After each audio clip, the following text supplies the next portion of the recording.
Thank you for joining us. I'm Vicki Yates. And I'm Rory Johnston. It was a warm day throughout Music City, but a little extra heat coming from Capitol Hill. We have breaking news after a Senate committee hearing gave us a much clearer idea of which bills that set up exceptions to Tennessee's abortion ban have a chance of passing and which ones likely won't make it this year. News Channel 5's Chris Davis has been watching this for us today.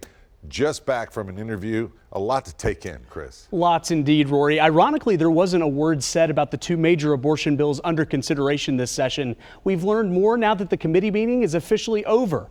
On the bill that would create abortion exceptions if the life of the mother or the child was in jeopardy, that bill was officially rolled 2 weeks. We now know why. It's to make adjustments to the bill. Here's Senator John Stevens explaining why.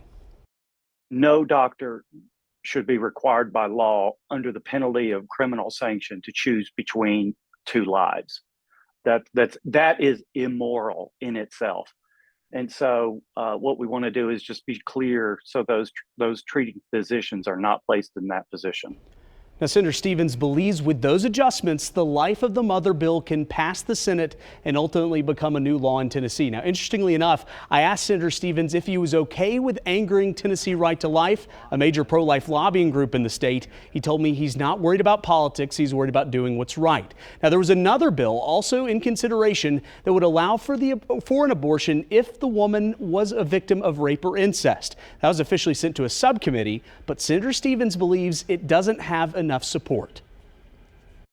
I don't know that there's any, from my perspective, there's any situation to where an exception for rape or incest would be put into law.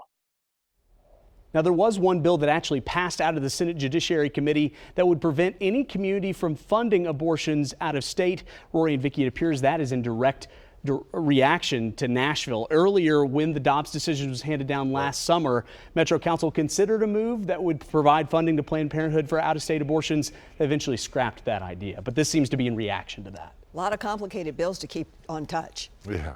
No question. All right, Chris, thanks so much.